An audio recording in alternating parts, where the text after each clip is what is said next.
లక్ష డబ్బులు కార్యక్రమం విద్యార్థి సంఘాల రౌండ్ టేబుల్ సమావేశానికి విచ్చేసినటువంటి ముఖ్య అతిథి సామాజిక ఉద్యమాల పితామహుడు మాన్యశ్రీ మందే కృష్ణ మాదేవ్ గారికి, అదేవిధంగా ఈ యొక్క కార్యక్రమానికి విచ్చేసినటువంటి విద్యార్థి సంఘ నాయకులందరికీ కూడా ప్రత్యేక జైభీములు తెలియజేస్తున్న మిత్రులారా, ఈ యొక్క ఎంఆర్పిఎస్ అనేది మానవీయ రిజర్వేషన్ పోరాట సమితి అని చెప్పేసి నేను చెప్తూ ఉన్నా.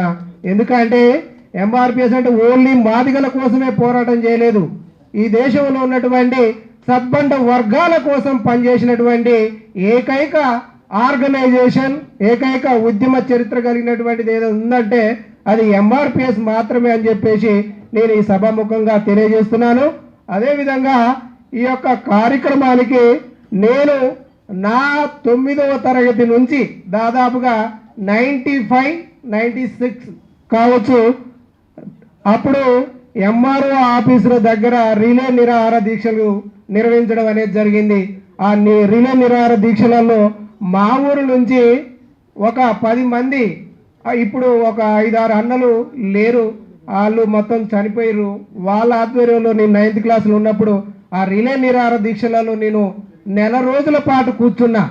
అప్పటి నుంచి మొదలేసుకుంటే అన్నగారు 96లో నా 10th క్లాసు చదువుతున్నటువంటి క్రమంలో హుజూర్ నగర్లో ఒక భారీ బహిరంగ సభ ఏర్పాటు చేయడం అనేది జరిగింది. ఆ హుజూర్ నగర్ భారీ బహిరంగ సభకు మేము మా ఊరు నుంచి 2 ట్రాక్టర్ల జనాన్ని తీసుకొని పోవడం అనేది జరిగింది ఆ యొక్క ఎంఆర్పిఎస్ ఉద్యమానికి. అప్పుడు నేను మొట్టమొదటిసారిగా కృష్ణన్నను చూడడం అనేది జరిగింది. అంటే నా 9వ తరగతి 8వ తరగతిలో అన్నని ఆ సభలో చూసి, అబ్బా ఇంత పెద్ద నాయకుడు అని చెప్పేసి నేను చాలా, మన జాతిలో ఇంత పెద్ద నాయకుడు ఉందని చెప్పేసి నేను సంతోషించిన. అదేవిధంగా ఈ కార్యక్రమానికి బహుజన స్టూడెంట్ యూనియన్ తరపు నుంచి ఈ యొక్క కార్యక్రమానికి పూర్తి మద్దతు తెలియజేయడం అనేది జరుగుతుంది. ఈ యొక్క అన్నగారు ఏ పిలుపు ఇచ్చినా కానీ ఈ యొక్క లక్ష గొంతులు, 1000 గొంతులు, లక్ష డబ్బుల కార్యక్రమానికి మా యొక్క సంఘం తరపు నుంచి పూర్తి మద్దతు అనేది తెలియజేయడం జరుగుతుంది. అన్న ఒక్క 2 నిమిషాలు నేను మాట్లాడతా, మీరు ఏమనుకోవద్దు. ఎందుకంటే మీరు ఈ యొక్క ఎంఆర్పిఎస్కు ఈ మాలను మొన్న సింహగర్జన అనేది నిర్వహించడం అనేది జరిగింది.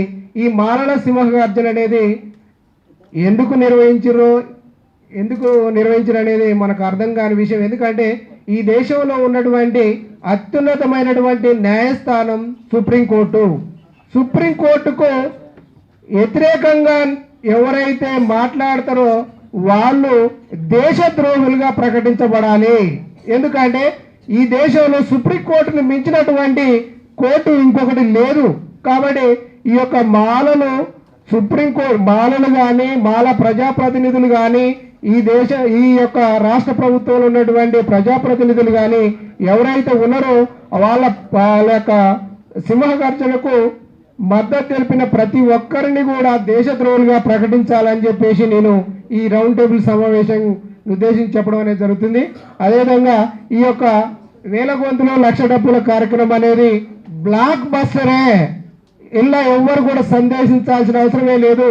అన్నగారు ఏ కార్యక్రమం తీసుకున్నా ఇప్పటిదాకా చూసుకోండి, 30 సంవత్సరాల చరిత్రలో సినిమాలు ఏదో బాహుబలి ఇంకేదో వచ్చి ఉండొచ్చు, కానీ అన్నగారి ప్రత్యక్ష ఉద్యమం బ్లాక్ బస్టర్ ఇట్టే తప్ప ఏది కూడా ఫెయిల్ అయినటువంటి దాఖలాలు లేదు. ఈ కార్యక్రమం కూడా విజయవంతమైందని చెప్పేసి తెలియజేసుకుంటూ ఈ యొక్క కార్యక్రమానికి సమన్వయకర్తలుగా పనిచేస్తున్నటువంటి దర్వాలన్న గారికి, నలికంటి శరతన్న గారికి ప్రత్యేక జైభీములు తెలియజేసుకుంటూ ఈ యొక్క ముగిస్తున్నాను. Thank you.